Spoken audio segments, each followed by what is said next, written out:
राज्याला मान्सूनपूर्व पावसानं अक्षरशः झोडपून काढलंय आणि राज्यात या पावसामुळे कुठे नेमकी कशी परिस्थिती आहे याचाच आढावा आपण बुलेटिनच्या सुरुवातीला घेणार आहोत। राज्याच्या विविध भागांमध्ये जिल्ह्यांमध्ये सध्या मान्सूनपूर्व पावसाचा जोर वाढल्याचं चित्र दिसतंय। हवामान विभागाने व्यक्त केलेल्या अंदाजानुसार राज्यात तुफान पावसानं हजेरी लावलेली असून अनेक भागात या पावसामुळे जनजीवन विस्कळीत झालंय तर शेती पिकांचंही प्रचंड नुकसान झाल्याचं चित्र दिसतंय।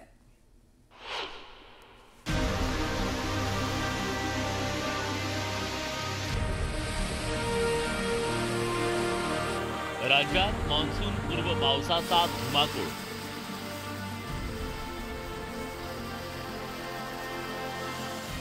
शेती पिकांचं मोठं नुकसान।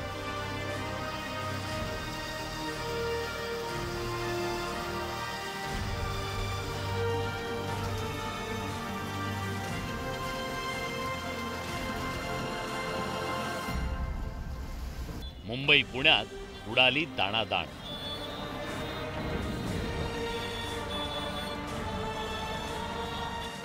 पुढचे 4 दिवस अतिवृष्टीचा इशारा। ऐन मे महिन्यात राज्यात मान्सूनपूर्व पावसानं धडाक्यात एंट्री केली। ढगांचा गडगडाट, विजांच्या कडकडाटासह आलेल्या पावसानं राज्यातील अनेक जिल्ह्यांना अक्षरशः धुवून काढलं। पावसाच्या या अचानक एंट्रीनं मराठवाड्यात सर्वाधिक नुकसान केलं।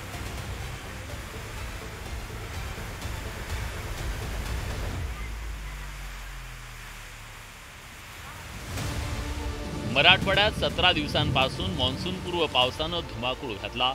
वीज कोसळून आतापर्यंत 27 नागरिकांचा मृत्यू झालाय।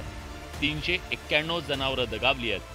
4000हून अधिक हेक्टरवरच्या शेतीचं नुकसान झाल्याची माहिती विभागीय आयुक्त कार्यालयातल्या आपत्ती व्यवस्थापन विभागानं दिली। तर परभणीत वादळी वाऱ्यासह अवकाळी पावसानं हजेरी लावली। या पावसात जिंतूर तालुक्यात अनेक ठिकाणचे घरावरचे पत्रे उडाले तर अनेक भागातील झाडं उन्मळून पडली। वर्ध्यात मान्सूनपूर्व पावसानं हजेरी लावली। काही ठिकाणी घरावरचे पत्रे, विजेचे खांब कोसळले, वीज पुरवठा खंडित झाला।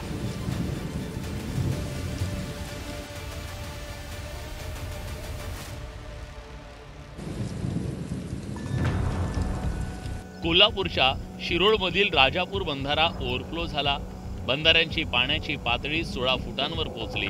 त्यामुळे बंधाऱ्यातून 3000 क्युसेक वेगानं पाण्याचा विसर्ग करण्यात येतो।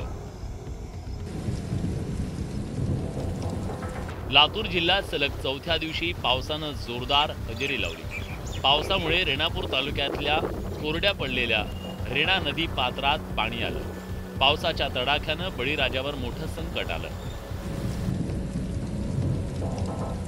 नाशिक जिल्ह्यात पावसानं हजारो हेक्टरवरच्या कांदा पिकाचं नुकसान केलं। शेतात पाणी घुसल्यानं कांदा उत्पादक शेतकऱ्यांचं अतोनात नुकसान झालं।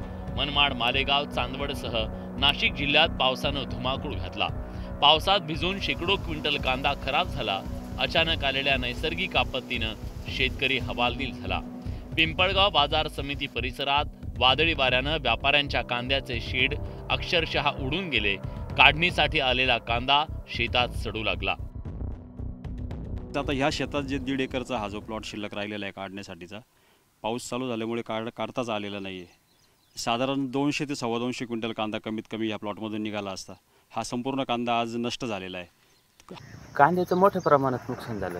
पूर्ण भिजून गेले कांदे। चाळीत टाकायचं तर पावसानं लवकरच म्हणजे जवळजवळ महिना 15 दिवस अगोदर पाऊस चालू झाल्यामुळं जो कांदा चाळीत टाकायचा होता तो पूर्ण आता भिजून चाललाय। वाशिम जिल्ह्यात पावसानं भुईमुगासह हळद पिकाचं मोठ्या प्रमाणात नुकसान झालं। हातातोंडाशी आलेला घास निसर्गानं हिरावल्यानं शेतकरी हवालदिल झाला। शेतकऱ्यांकडून नुकसान भरपाईची मागणी करण्यात आली आहे। पाऊस आणि वादळी वाऱ्यानं पंढरपुरात फळबागांचं नुकसान झालं। बोहाळी इथं 7 एकर डाळिंब बाग उद्ध्वस्त झाली। अनेक ठिकाणी पेरू, केळी, आंब्याची झाडं मोडून पडली। आजही जवळपास 4-5 शेतकऱ्यांचे फळबागेचे नुकसान झालेल्याचे तक्रारी आल्या आहेत। त्याप्रमाणे पंचनामे सुरू आहेत। अजून एक 8-9 हेक्टर फळबागेचं नुकसान ह्यामध्ये वाढू शकतं आणि हवामान खात्याने जवळपास 30 मे पर्यंत पावसाचा अंदाज व्यक्त केला असल्याने अजून 30 मे पर्यंत नुकसानीचे प्रमाण फळबागेचं, आंब्याचं, केळीचं वाढू शकतं। धाराशिव जिल्ह्यात झालेल्या संततधार पावसानं शेतकऱ्यांचं अतोनात नुकसान झालं. घरावरचे पत्रे, विजेचे खांब आणि झाडं उन्मळून पडली. पावसानं फळपिकांचं मोठं नुकसान केलं.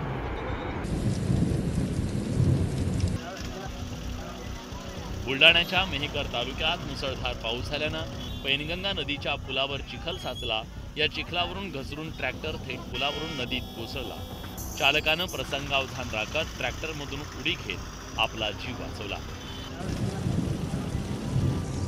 छत्रपती संभाजीनगरमध्ये पावसानं थैमान घातलं. फुलंब्री तालुक्यातल्या चिंचोलीत बांधकाम सुरू असलेली शेतकऱ्याची विहीर खचली. विहिरीसोबत शेतीचं मोठं नुकसान झालं. गोव्यात पावसाचा हाहाकार पाहायला मिळाला. जोरदार पावसानं रस्त्यांना नद्यांचं स्वरूप आलं. म्हापशात बाईक्सवार वाहून गेल्याचं पाहायला मिळालं.